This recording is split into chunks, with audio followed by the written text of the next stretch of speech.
ሰው ሁለት ጊዜ ይሞታል። አንድ ጊዜ ልቡ ሲቆም፣ ሁለተኛ ጊዜ ደግሞ ስሙ ሲረሳ። እያንዳንዱ በዚህ ቦታ ላይ የተጻፈ ስም አንድ ጊዜ የነበረ ድምፅ፣ ህልም፣ ቤተሰብ እና የህይወት ታሪክ ነው። ዛሬ ወደ ኢንግሉድ መቃብር የመጣ ነው ስለ ሞት ለመናገር አይደለም፣ ስለ ህይወት ለማስታወስ ነው። እያንዳንዱ መቃብር ጀርባ በፍቅር፣ በትግል፣ በተስፋና በማይረሱ ትዝታዎች የተሞላ ታሪክ ተደብቆ ይገኛል። በእነዚህ ጸጥ ያሉ ስፍራዎች ስንጓዝ ህይወት ምን ያህል ውድና አጭር እንደሆነ እናስብ። በመጨረሻ የሚቀረው ያከማቸነው ሀብት ሳይሆን በሰዎች ልብ ውስጥ የተሆነው ፍቅር፣ መልካም ስራ እና ትዝታ ነው። እንግዲህ ታሪክ በሰላም የሚያልፍበትን ትዝታዎች ግን ለዘላለም የሚኖሩበትን ይህን ትርጉም ያለውን ጉዞ አብረን እንጀምር።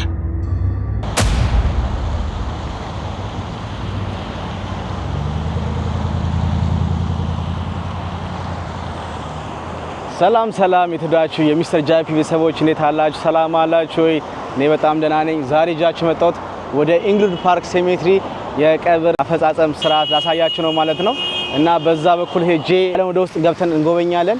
እንዲሁም ደግሞ ከአቶ አስፋው ጋር ዋና ኮሚቴ ጋር ሆኜ ስለዚህ ስለ ቀብሩ አፈጻጸም ሁኔታ፣ ስለ ዋጋዎቹ፣ ስለተለያዩ ነገሮች በዚህ ሀገር የምንገኘው ትውልደ ኢትዮጵያንና ትውልደ ኤርትራውያን እንዴት አድርገን ነው ማድረግ ያለብን የሚለው ነገር በጣም በሰፊው ኮንቨርሴሽን አድርገናል እና በዛ ቪዲዮን በጣም ብዙ ኢንፎርሜሽን ታገኛላችሁ። ከኔ ጋርም ደግሞ ገብተን ውስጡን እንጎበኘዋለን። በጣም ትልቅ ስኩዌር ፉት ነው። አሚን ከታች አስቀምጥላችኋለሁ ምን ያክል ስኩዌር ፉት እንደሆነ። በተረፈ እስቲ አብረን ወደ ውስጥ ንግባ። በጣም ደስ ይላል። ያው ቀብር ቦታ መጎብኘት አሪፍ ነገር ነው። እዚህ ውስጥ በጣም ብዙ ታሪክ ያላቸው ሰዎች አሉ፣ ብዙ ስራዎች የሰሩ ሰዎች አሉና እስቲ እኛም ገብተን ምን እንደሚመስል ላሳያችሁ። እናንተም ደግሞ ከኢትዮጵያ ካለው ቀብር ቦታ ጋር ነጻጽሩት። መልካም ቆይታ፣ መልካም ጊዜ ከሚስተር ጃፒ ጋር። ላይክ፣ ሰብስክራይብ፣ ሼር ማድረግ እንዳይረሳ። አብረን እንጓዝ። ሌትስ ጎ።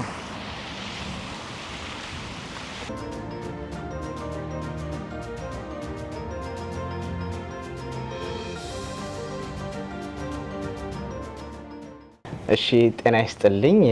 እስቲ ዛሬ ስሞትን ከማስተዋወቅ እንጀምር። ስሜ ፋሲካ አብርሃም እባላለሁ።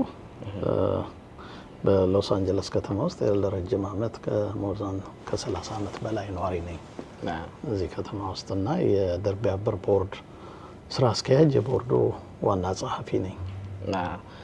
በእናንተ ቢሮ ውስጥ እስቲ ምን አይነት ስራዎች ነው የምታከናውኑት? የኛ ስራ እንግዲህ በመጀመሪያ ደርቢ አበር መቼ ተመሰረተ ከሚለው ከጀመርን ደርቢ አበር በ2014 በኢሮፒያን አቆጣጠር ሴፕቴምበር ላይ ነው የተመሰረተው እና እኛ ዋናው ስራችን በዋናነት የጀመርነው ምንድነው ብዙ ኢትዮጵያውያኖች ወይንም ኤርትራውያኖች ወገኖቻችን እዚህም የተወለዱ ሰዎች ሊሆኑ ይችላሉ ሞት በደረሰባቸው ጊዜ በቤተሰቦቻቸው ላይ ሊደርስ የሚችለውን የፋይናንሻል በርደን ለመቅረፍ የተቋቋመ ድርጅት ነው። እሺ እዚህ ጋር ገና እንደገባን ደግሞ ያገኘነው ቤት አለ። በጣም የግድግዳ ቀብር የሚባለው ነገር ነው። አይ ዶንት ኖ ሃው ማች እንደሚፈጅ አላውቅም፣ ግን እዛው ቪዲዮ ላይ በደንብ አድርጎ ብሪፍ ያደርግልናል ማለት ነው። እስቲ እንጎበኘው። ያምራል በጣም እንደምታዩት። ብዙ ሰዎች እዚህ ጋር ተቀብረዋል። ዓመተ ምሕረቶቻቸው ይጻፋሉ፣ ስማቸው እዚህ ግድግዳ ውስጥ ነው የሚያስገቧቸው ሲቀብሯቸው። ለዚህ የሚወዳቸው ሰዎች መጡ በየስማቸው የፈለጉ ለዚህ አበባ ያስቀምጡላቸዋል፣ ይጎበኛቸዋል ማለት ነው። እስቲ ወደ ውስጥ በትንሹ እንጎበኘውና እንየው። መብራቱን ይሄው እንደምትመለከቱት አበባ ጉንጉን አድርገው እዚህ ጋር አይ ቲንክ በቅርብ የሞተ ሰው ነው መሰለኝ እንደዚህ አድርገው ያስጎበኛሉ ማለት ነው። በተረፈ እነዚህ ግድግዳ ውስጥ የገቡ ናቸው። ብዙ አይነት የቀብር አይነቶች አሉ። እሱን በደንብ አርግቶ ያስረዳቸዋል እና በደንብ ታዩታላችሁ። እንደምትመለከቱት ይመስላል ማለት ነው። ወደዚህ ትንሽ ጨለም ይላል። የጨለም ማለት ትንሽ ላይት ወዳለው ቦታ እንሄዳለን ማለት ነው። ያው አይዲያውን ሊኖራችሁ ነው እያሳያችሁ አሉት። እዚህ ጋር ላይት መጣ። ስለዚህ እስቲ በደንብ አርገህ ወደዛም። በጣም አሪፍ። ያው እኔም በቪዲዮ እየሰራሁት ያለሁት የምገኘው በኮሚኒቲ በስፔሻሊ በኤልኤ ያሉ ማህበረሰቦች ያው እንደዚህ ሀዘን በሚያጋጥምበት ወቅት ኢንፎርሜሽን ለነሱ ተገቢው ለማድረስ ነው። አንዳንድ ጥያቄዎችን እጠይቆታለሁ እና እስቲ እሱም ካለውት ኤክስፒሪየንስ አንጻር ያን ነገር ሼር እንዲያደርጉኝ ነው። ያው እስቲ አንድ ሰው በህይወት ቢያልፍ እንዴት ነው የቀብር ሁኔታው የሚፈጸመው? እንደገና ደግሞ የዋጋ ሁኔታዎቹ እንዴት ናቸው? አይ ኖ ብዙ አይነት የአቀባበር እንትኖች አሉ። እስቲ ከርሱ አንፃር እንዴት ነው? በመጀመሪያ እንግዲህ ሞት ለማናችንም በተፈጥሮ የተሰጠን ጸጋ ነው እና ሁሉም ሰው ጊዜው ሲደርስ እንደ እግዚአብሔር እንደሰጠለት እድሜ ያ ጊዜ ሲደርስ ወደዛ ወደማያልቀው እንትን ይሄዳል። ለማንም ሰው አንዱን ካንዱ የሚለይ ነገር አይደለም። ነገር ግን ዋናው ምንድነው እንግዲህ አባቶቻችንና እናቶቻችን እኛ በትውልድ ሀገራችን በኢትዮጵያ ማለት ነው ወይ በኤርትራ ሰው በሚሞቱበት ጊዜ በጋራ አብረው ተያይዘው ያንን ሞት ሀዘን የደረሰበትን ሰው በማጽናናት በመቅበር ከዛም አልፎ ደግሞ ለ3 ቀን ያህል እስከ ሳልስቱ ድረስ እስከ 40 ይለያያል ከቦታ ቦታ እና ሀዘንተኞችን ያጽናኑ ነበር እና በሀገራችን ደግሞ በተለያየ ቀብር ሁኔታ የሚደረገው በቤተ ክርስቲያን አካባቢ ስለሆነ እዛ ወስደው ፍታት ተደርጎለት እንደ ሃይማኖቱ እስላም ከሆነ መስጊድ ሄዶ እንትን ከተደረገለት በኋላ የቀብሩ ስነ ስርዓት ይፈጸማል። ነገር ግን እዚህ በምንኖርበት በሰሜን አሜሪካ ወይንም ደግሞ በዩሮፕ የሚኖሩ ሰዎች በተለይ ከሀገር ወጥተህ በምትኖርበት ጊዜ ሞት በሚያጋጥምህ ጊዜ በጣም አስቸጋሪ ነው። ይህንን ድር እንዴት ታሪኩን ወደ ኋላ መለስ ብዬ ብነግርህ የኛ የቦርዳችን ፕሬዚዳንት አቶ ፀሐይ አርጋው ይባላሉ። 11 ቦርድ ሜምበር ያለው ድርጅት ነው። ከዛ ውስጥ እኔ አንዱ የቦርዱ ጸሐፊ ሆኜ ነው የማገለግለው። ከዛ በተረፈ ደግሞ ሌላ 30 የመማከርት ጉባኤዎች ያሉን የሽማግሌ ኮሚቴዎች፣ ለምሳሌ ቦርዱ አንዳንድ የስራ እንትን በሚያጋጥምበት ጊዜ ምክርና አንዳንድ እንትን የሚሰጡ የመማከርት ጉባኤዎች አሉ አዛውንቶች። ወደ ድሩ ስንመለስ እንግዲህ ምንድነው ሰው በሚሞትበት ጊዜ እዚህ ሀገር እንደምታውቀው የቀብር ሁኔታ በጣም አስቸጋሪ ነው። ገንዘብ ለሌለው ሰው መጀመሪያ የሚደረገው ነገር ምንድነው እንግዲህ ለምሳሌ አንድ ሰው ያሟሟት ሁኔታዎች አሉ። ሆስፒታል የሚሞት አለ፣ ቤት ውስጥ የሚሞት አለ፣ መንገድ ላይ የሚሞት ሰው አለ፣ ሞቶም የሚገኝ ሰው አለ። እና ለምሳሌ አንዳንዶቹ በእድሜ መግፋት ምክንያት የሚሞቱት ናቹራል ኮዝ የሚባል በሐኪም ሲረዱ ቆይተው የሚሞቱ ሰዎች ወይ ቤት ውስጥ ወይ ሆስፒታል በሚሆኑበት ጊዜ ሆስፒታል ውስጥ ችግር የለም እና ሰውየው ወይንም ሴትዮዋ ሞት ባጋጠማቸው ጊዜ በሕክምና ላይ ሲረዱ ከነበረ ሐኪሙ ዴዝ ሰርቲፊኬት ይጽፋል እና ከዛ በኋላ በተወሰነ ሰዓቶች ውስጥ ከሞርጉ ወደ ሞርቸሪ መሄድ አለበት። ሞርቸሪው እንግዲህ ሰዎቹ እንትን የሚሉ ከሆነ ነው፣ ቤተሰብ ካላቸውና አፎርድ ማድረግ የሚችሉ ከሆነ። ካልሆነ ግን ያንን አስክሬን የሚሰበስበው ከሌለ በካሊፎርኒያ ወይም በምንኖርበት ቦታ ሄልዝ ዲፓርትመንት የሚባል አለ እና ኮርነር ኦፊስ የሚባል አለ። ይሄ ኮርነር ኦፊስ የሚባለው አስክሬን ከተለያየ ቦታዎች ሰዎች በሚሞቱበት ጊዜ ምርመራ እስኪደረግላቸው የማቆያ ቦታ ነው፣ የአስክሬን ማረፊያ ቦታ ነው። ዘመድ ለሌላቸው ሰዎች ወይም ደግሞ ወደ ኋላ ቅድም ወደ ጀመርኩት ልመለስልህና ሆስፒታል ውስጥ ከሞተ ችግር የለም እንዳልደጋግመው። ቤት ውስጥ ሆኖ ለምሳሌ ሞቶ ከተገኘ ምርመራ ያስፈልገዋል። ኦቶፕሲ የሚባል ምርመራ አለ።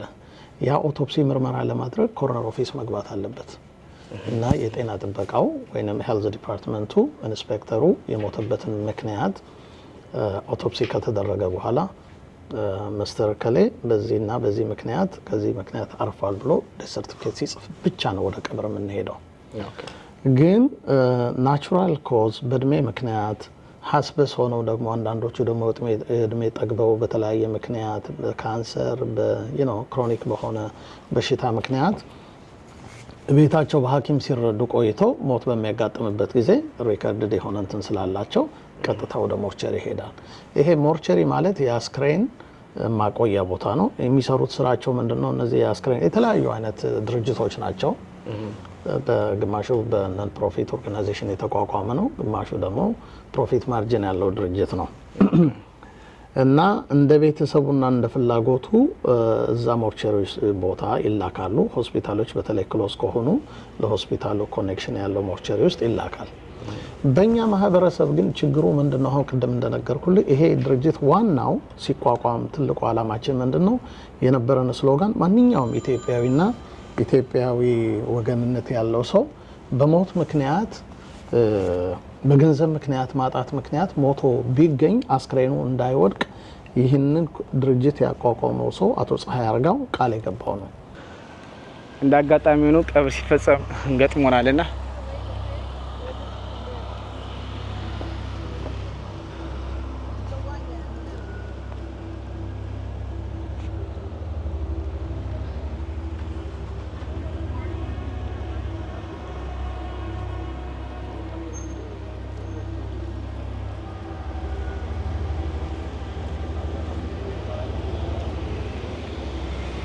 ይሄ እንዳለ የምትመለከቱት ያው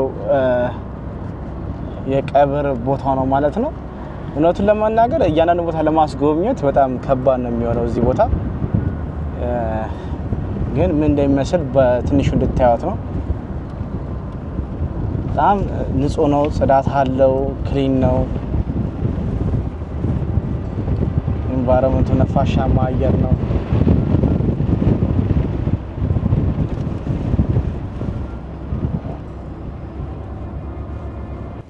የኑሮ ደረጃው የተለያየ ነው።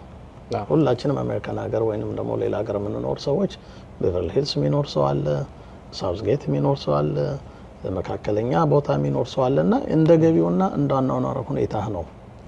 የቀብሩም ሁኔታ የተለያየ እንትን አለ። ሞርቸሪ ውስጥ ለምሳሌ በትልልቅ ሳጥን መቀበር የሚፈልጉ ሰዎች አሉ። ትንሽ ደግሞ ተለምኖ ደግሞ የሚገርም ይሄንን እድር እንኳን አጥተው ሞት በሚያጋጥማቸው ጊዜ የተወሰነን ግለሰቦች ገንዘብ እያዋጣን ወደ 12-13 ሰው ቀብረናል። ኢትዮጵያኖች እኛ እዚህ ሀገር እየኖሩን በምንም አይነት መንገድ ላይ ወድቀው አይገኙም ብለን የተወሰነን ሰዎች እንትን ብለን ለዚህ ዋናው ትልቅ ምክንያት ከሆኑ ሰዎች ውስጥና ይሄን ድርንትን እንዲቋቋም ከረዱን ሰዎች ለምሳሌ በጣም አዛውንት የሆኑ የአዋሽ ሬስቶራንት ባለቤት አቶ መሐመድ ኢብራሂም፣ ሌሎቹም እነ ዶክተር ወርቆ ፈንቴ፣ እነ ዶክተር ጥላሁን ይህንን እድር በጀመርንበት ጊዜ በቤተ ክርስቲያን አካባቢ እና አቡነ በርናባስ እና አቡነ ቴዎፍሎስ ይህንን ከጎናችን ሆነው ይህን ድርጅት እንድንገፋ እና እዚህ ደረጃ ላይ እንድንደርስ አድርገውናል። በደንብ አርግተ ነው እንደውም እየተነተከኝ ያለው። በተጨማሪ በዚህ ቪዲዮ ላይ እንዳሳየዋችሁ ወደ ኢንግሉድ ሴሜትሪ አምርቼ ነበረ እና በዛ በኩል ደግሞ ያው የተለያዩ ነገሮችን ሳስመለክት ነበር ተመላሾች። እና እንዴት ነው እዛ አካባቢ እናንተ ስታስቀብሩ ምን አይነት ሰርቪስ ነው እናንተ ጋር የምትሰጡት? ያለው አይነት ሰርቪስ ከኮስት አንጻር ያ ሰው ምን ያህል ዝግጁ መሆን አለበት? እንዳልከው ምንም ገንዘብ ያላቸው ሰዎች ሊኖሩ ይችላሉ፣ መካከለኛ ገቢ ያላቸው ሊኖሩ ይችላሉ፣ እና ደግሞ ሞር ደግሞ ዌልዲ ኦልሬዲ ሬዲ የሆኑ ሰዎች አሉ፣ ኢንሹራንስ ያላቸው ሰዎች አሉና እንዴት ነው ያንን ሰርቪስ እነዛ ሰዎች ተጠቅመው አገልግሎቱን አግኝተው ፕላስ ደግሞ እስከ ምን ያህል ጊዜ ነው ያ ነገር የሚቀጥለው? ፎሬቨር ነው ወይስ ያ ነገር ሪፕሌስመንት ይደረጋል የሚለውን ነገርም አብረ አያይዘህ መልስልኝ እስቲ። ጥሩ ጥያቄ ነው የጠየቀው። ምንድነው እንግዲህ አሁን ቅድም ከላይ እንደጠቀስኩት ጀምሮ የተለያዩ ውጭ ድርጅቶች የሎስ አንጀለስ ሜር መታዛ አይታለች፣ የሎስ አንጀለስ ባለስልጣኖች መጥተው አይተውታል እና እንደምታየው ግርግዳው በሰርቲፊኬት ያሸበረቀ ነው። ለዚህ ለምንሰራው መልካም ተግባር ሁሉም ሰው በጣም ቀናይነት መንፈስ እያሳየ ነው የሚሄደው። በእርግጥም ደግሞ ጥሩ ስራ ነው እየሰራን ያለ ነው። በጣም ጥሩ ስራ እንሰራለን። ሰዎች ነን። ምናልባት ስህተት ልንሰራ እንችላለን፣ ፍጹም አይደለንም ማለት አይቻልም። ቢሆንም ግን ወገንን ወደ ተሻለ ደረጃ ሊያደርስ የሚችል ድርጅት ስለሆነ የሚቀጥሉት ሰዎች ደግሞ ወደ ተሻለ ደረጃ ሊያደርሱት ይችላሉ። ይህን ካልኩ ዘንዳ አሁን ወደ ሴሜተሪ ወይንም የቀብር ቦታ ስንመጣ እንግዲህ የቀብር ቦታ እንደነገርኩ ቅድም አስክሬኑ ኮርነር ኦፊስ ዘመድ ከሌለው ለ90 ቀን ብቻ ነው የሚቀመጠው። ከ90 ቀን በኋላ ሞርጉ፣ ምክንያቱም አሜሪካን ሀገር እንግዲህ በየሰከንዱ ነው ሰው የሚሞተው እና ያንን አስክሬን ማስቀመጫ ስለሌላቸው ክሌም የሚያደርግ ሰው ካለ ፖሊስ፣ ሄልዝ ዲፓርትመንቱና ሎስ አንጀለስ ፖሊስ ዲፓርትመንት ዶክመንቶቹን ከኢሚግሬሽን ምናምን ፈልገው የዛን ሰው ትራክ አድርገው ብዙ ሰዎች ደርሰዋል እኛ ጋም እና ደብዳቤ እከለከለ የሚባል ሰው እንደዚህ ሞቷል ብለው ከነ ፎቶግራፉ ለኛ ይልኩልናል። እኛም ከሌለን ኢትዮጵያን ኮሚኒቲ አሁን ከተቋቋመ በኋላ ወደ እነሱ እየላኩ እነሱም ወደኛ ጋር ያመጣሉ።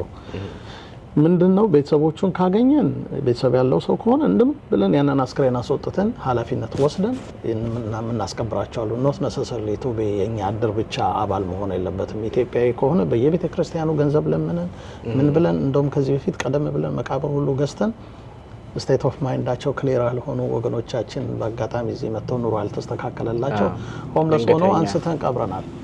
ያንን የምናደርገው ምንድነው የሰው ልጅ ሁሉ ጊዜ ሰክሰስፉል ሊሆን አይችልም በህይወቱ ነገ ምን እንደምንሆን አናውቅም። ስለዚህ እኛ በህይወት ያለን ሰዎች ወይንም ደግሞ አቅም ያለን ሰዎች ተረዳተን አትሊስት የመጨረሻውን አለ አይደለ የክብር መሸኛ አድርገን ለወገናችን እንደዚህ ያደረግን እንግዲህ ለ10 ዓመታት ያህል ገፍተናል።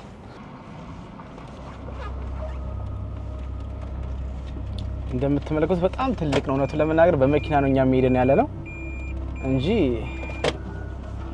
በጣም ትልቅ ነው።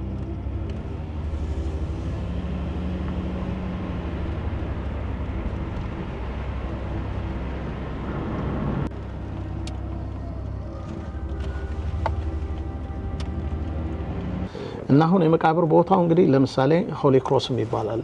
አብዛኛው ሰው የሚወደው የሚገርመው ሆሊ ክሮስ ነው። ሆሊ ክሮስ በጣም ጸዳ ያለ በካቶሊክ አርችዳያሲስ የተቋቋመ ስፔሲፊካሊ ለነሱ ብቻ የተቋቋመ የመቃብር ቦታ ነው፣ በገንዘባቸው የተገዛ።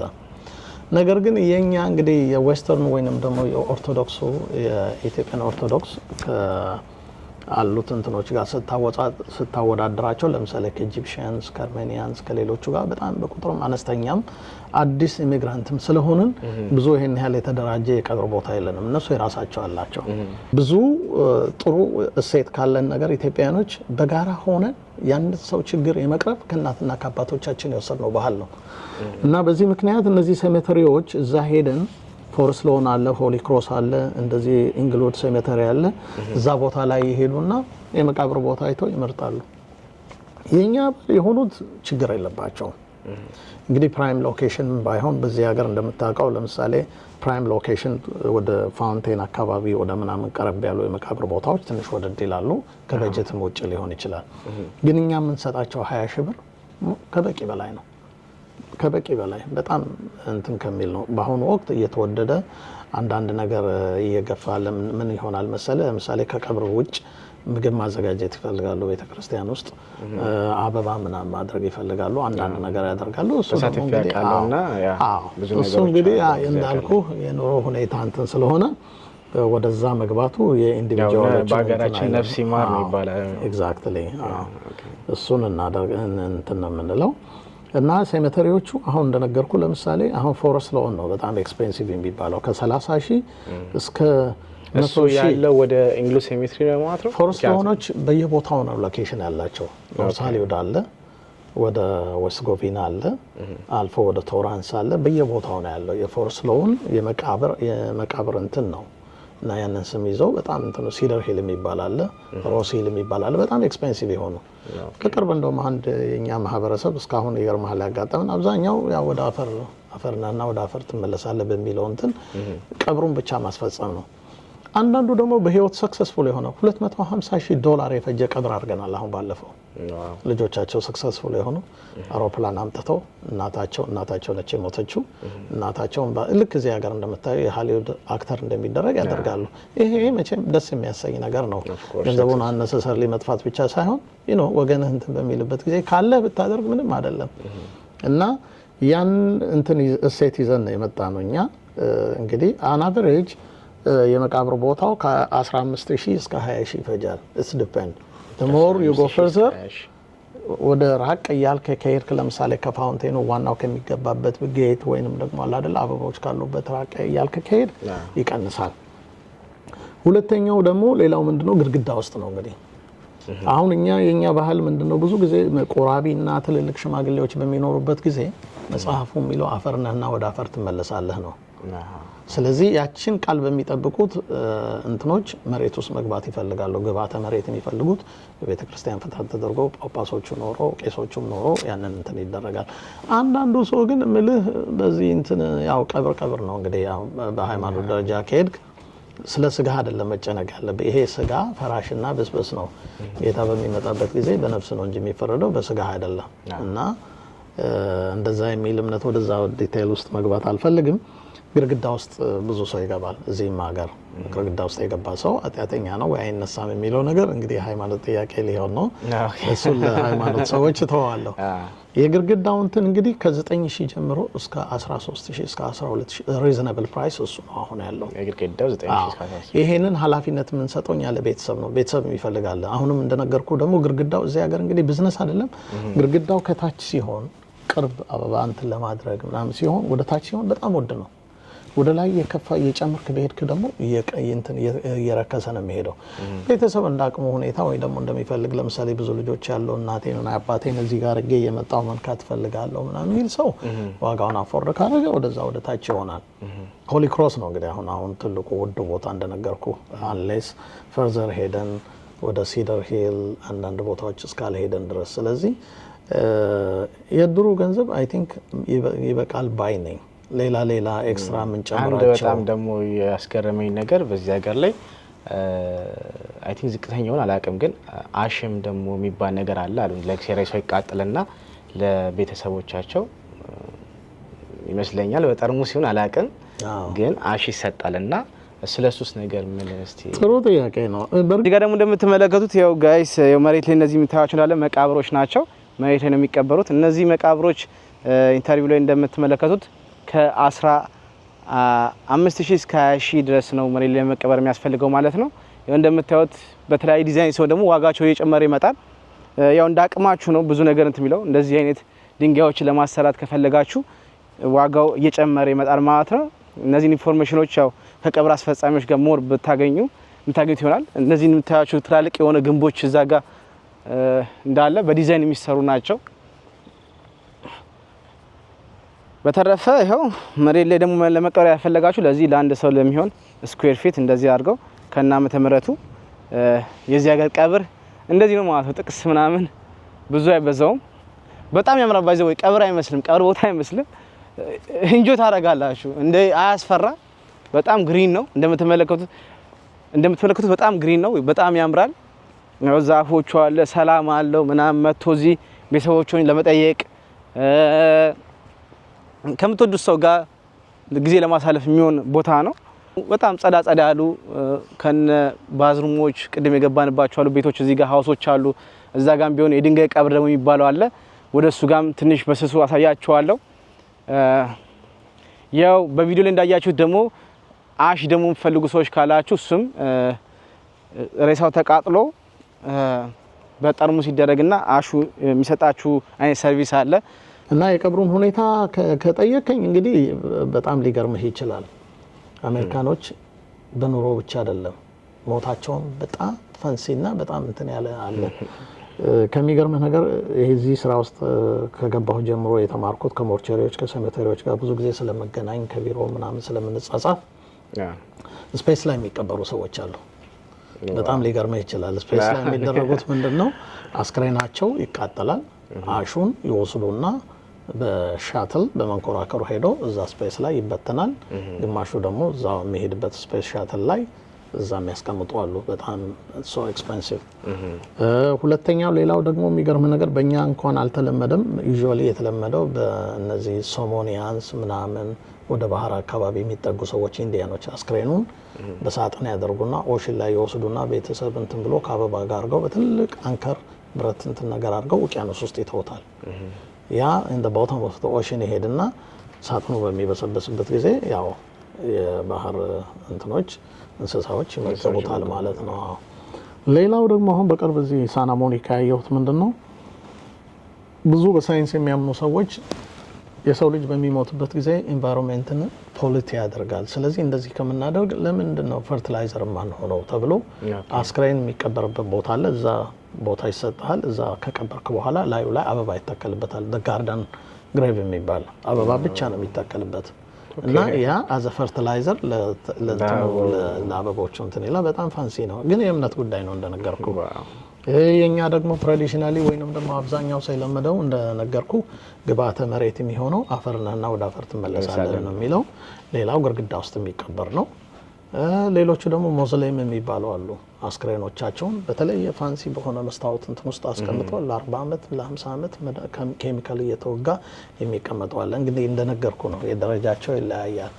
ግማሹ ደግሞ ቤት ሰርቶ የቤት መቃብር ቤት አድርጎ እዛ ውስጥ እንትን አድርጎ እንደ ሞዝሌም እኛም ሀገር የተለመደ ነው። ለቤተሰብ አንድ ሳጥን ቤት ነገር ይዘጋጅና ያ እየተከፈተ ሳጥን ውስጥ ይሆናል። በጣም የሚገርም ነገር ነው እየነገርከኝ ያለውና እኔ ብዙም ማለቃቸው ነገሮች አሉ።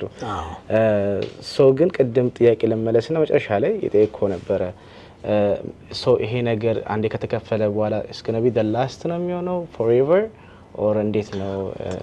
እንግዲህ ሶፋር እስካሁን ይገርምሃል። እኔ በእርግጥ ይሄን ጠለቅ ያለ ሪሰርች አልሰራሁም፣ ግን ሶፋር እንዳየሁት ምንድነው መቃብር ቦታ ሄጄ በ18 11 የተቀበሩ ሰዎች አሉ። አስክሬናቸው እዛ ቦታ ላይ ሆኖ ማለት እንትኑ ማግጠም ሀዘን ሲመጣ ይህ ስራው ግሬፍ ስራ ነው። ጊዜ የማይኖረው ይሄ ለምሳሌ እንትን አለው ዲድ ይሰጠዋል። ያን ቦታ ስትገዛ ቦታውን ከገዛ ኦነርሺፕ ያንተ ቦታ ታይትሎ መሆኑ እንትን ይላል። ለምሳሌ በህይወት እያለ ቦታ መግዛቱ ይረክሳል። ቦታ መግዛቱ ከሞትኩ በኋላ ግን ሰዎቹ ጋር ሄደ ብሮከሮች አሉ መቃብር ቦታ ላይ እነሱ ጋር ሄደ ነው ኔጎሺዬት የምታደርገው። አሁን እንደነገርኩህ ሆሊ ክሮሶች ስትሪክትሊ ዩ ሃቭ ቱ ቢ አ ካቶሊክ። እሱ ካልሆነ ግን እኛ ምንድነው ዘመድ ሞቷል ከሌኮ ወንድሙ ጋር መቀበር ይችላል እናደርገው። እንግዲህ ይሄ ምንድነው ያቅም ጉዳይ ነው። በዚህ በሚገኘው እንዳለ ሾፓቸው ነው እና ታዋቂ ሰዎችን ደግሞ የት እንደተቀበሩ ማየት ከፈልጋችሁ ከነማፑ በስተ እንደዚህ አድርገው ይሰጣቸዋል። ቅድም ያሳየዋችሁ ደግሞ ያላሳየዋችሁ ድንጋይ ላይ ይቀበራሉ ያልኳችሁ እንደዚህ ነው። በድንጋይ ውስጥ ይሄው እንደምትመለከቱት እንደዚህ አድርገው እነዚህ ትንሽ አይ ቲንክ ዋጋቸው ከመሬት ላይ ካሉት ከነዚህኞቹ አሳያችሁ ከነዚህኞቹ የነዚህኞቹ ትንሽ ረከስ ይላል እንዳልኳችሁ የነዚህ ከ15000 እስከ 20000 ነው። ይሄኛው ደግሞ ከ9000 እስከ 13000 ነው። በነሱ እድር እንዳሉት ይመጣችሁ ዲል ማድረግ ይችላልላችሁ። የተለያዩ የቀብር ቦታዎች አሉ፣ ካምፓኒዎች አሉ፣ የተለያዩ ቦታዎች እነሱን ጠቅሷቸዋል በቪዲዮ ላይ በኢንተርቪው ላይ መስማት ይችላልላችሁ። በተጨማሪ ግን እንደምትመለከቱት ይሄኛው በእንግሊዝ ውስጥ ያለው በኤሊ ውስጥ ያለው ትልቁ ሴሜትሪ ነው። እንደምታዩት ወደዛ እንዳለ የሰራተኞች አሉ፣ ሳሩ ይታጨዳል፣ ምን ይባላል ኤቭሪቲንግ ጥላውም ደስ ይላል። በጣም ያለው አየር መስለም ነገር አየሩ በጣም አሪፍ ነው። በስማ ቀር ቦታ ያለው የመሰለኝ የሆነ ፓርክ ውስጥ ያለ የመሰለኝ ነው ያለው። አቅም ቢኖር እኔ የምመክረው ለማንኛውም ወገኖች እንግዲህ በእኛ ባህል አልተለመደም ሟርት ይሆናል ይባላል እንጂ የመቃብር ቦታን አዘጋጅቶ ላይፍ ኢንሹራንስ የሚገዙ ሰዎች አሉ። ላይፍ ኢንሹራንስ ስትገዛ ዴት ሰርቲፊኬት ከመጣ በኋላ ነው የሚሰጠው ለቤተሰብ። ይሄ ግን የተቋቋመበት ምንድነው ብዙ ሰው አለ፣ ሁሉም ላይፍ ኢንሹራንስ ያለው ሰው አለ። ላይፍ ኢንሹራንስ ገዝተህ እንትን ልትችላል ኢሚዲየትሊ ለቀብሩ ሊደርስ የሚችል ገንዘብ እጅ ላይ ከሌለ ትንሽ ያችን ወረቀት ስታገኝ ድረስ ልትቸገር ትችላለህ። ግን ምንድነው የመቃብር ቦታህን ገዝተህ ከሆነና ሁሉ ነገር ከተዘጋጀ ያን አስክሬን ታሳርፋለህ በክብር። ከዛ በኋላ ገንዘቡ ለቤተሰብና ለአንዳንድ እንትን ነገር መዋል ይችላል። እና እኔ የምመክረው በሁሉም የኛ ሟርት የሚባል ነገር አለ። በህይወት እያለው እንደዚህ ግዛ መቃብር ብትለው ሰው የኛ ሰው በጣም ይርቃል። ሌላው እንኳን ቢቀር አስክሬን ለመንካት እንኳን የሚፈራ ሰው አለ። በራሳችን ላይ ሲመጣ ብቻ ነው የሚቀለን እንጂ ሞትን የሚወድ ሰው የለም።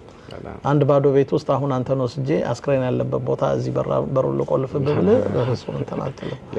በራስህ ሲሆን ግን ያ የለመድከው ነገር ሲሆን የቤተሰብ ምናምን እንትን ከሆነ ግን ያ ሰው ላንተ ባዕድ አይደለም እና አብረው እየሳምከው እየተሰናበትከው እያነጋገርከው ትሸኛለህና የእምነት ጉዳይ ስለሆነ እኛ ያደግነው አስተዳደጋችን ለየት ስላለ እንፈራዋለን። ይሄን እንደ ታቡ ነው የምናየው። ግን በህይወት እያሉ መቃብር ቦታ መግዛቱ አዋቂነት ነው ባይ ነኝ። ይሄን እኔ ሞት ቢደርስብኝ ወይ ደግሞ not necessarily ሞት ብቻ አይደለም በህይወት ሞት ከመድረሱ በፊት መታመም ይኖራል። በቅርብ የምናውቀው ሰው የሆነ ሰው ሆስፒታል ውስጥ ቤድሪድን ሆኖ ተቀምጧል። ገንዘብ አለው። ያንን ገንዘብ አውጥቶ የዚህን የድር እንኳን ለመክፈል ጠፍቶ ግለሰቦች ከኪሳቸው አውጥተው ነው የሚከፍሉት።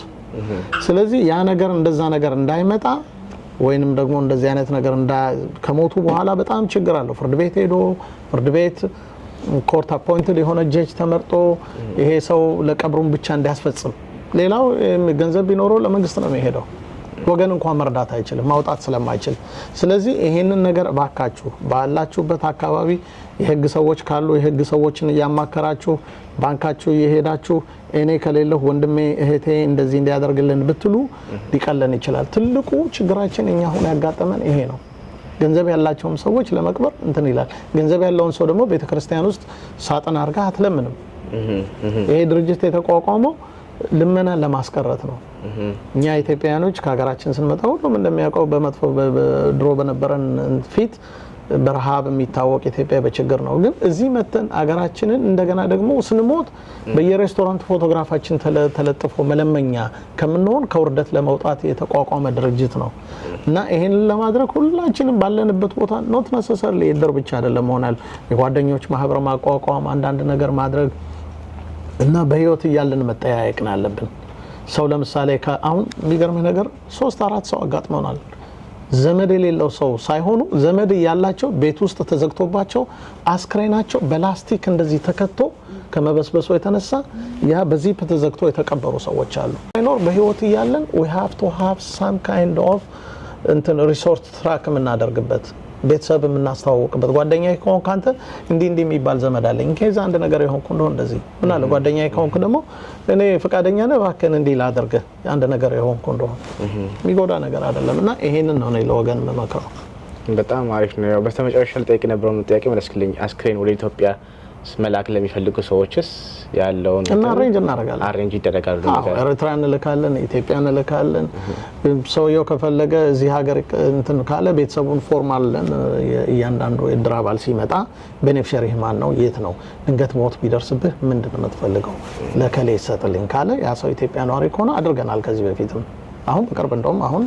ባለፈው ሳምንት ውስጥ አገር ቤት ለከናል ይሄ ፍሪኩዌንት ነው ከሚገርም ነገር ኢትዮጵያን ኤርላይንስም በጣም ተባባሪ ነው ኢትዮጵያ ኤምባሲም ከኛ ጋር በጣም ተባባሪ ነው አንድ ቀን እንኳን አያቆዩ ነው ዊኬንድ እንኳን ከሆነ ይገርማል ተጠራርተው መተው ይሄንን ነገር በአገር ደረጃ ከውጭ ጉዳይ ሚኒስትር ድረስ አደረሰናል እንደውም አሁን ትልቅ የጀመርነው ፕሮጀክት ምንድነው ዋሽንግተን ዲሲ እና ቺካጎ አውሮፕላን ይገባላቸዋል እኛ ጋር ስለማይገባልን ኢትዮጵያን ኤርላይንስና አፕሮች አርገናል ውጭ ጉዳይ ሚኒስትር ጋር ስንት አንድ 5-6 አመት ሆነን ባክ ኤንድ ፎርዝ ወደዚህ መምጣት አለበት እዚህ የኤምባሲ ተወካይ መሆን አለበት ይያለን ኮሚኒቲውም እንግዲህ ይሄን ነገር አሁን በቅርብ የተቋቋመ ስለሆነ አብረን በጋራ ሆነን ይሄን ነገር እናስጨርሰዋለን የሚል እምነት አለኝ በቅርብ ደግሞ ይሄ ነገር ይሆናል ፕሮሚስ ሰጥተውናል በጣም አሪፍ ስለዚህ ተመልካቾቻችን እንዳያችሁት ከአቶ ፋሲካ ጋር የነበረን ቆይታ እንደዚህ ነበረ ሞር ጥያቄዎች ካላችሁ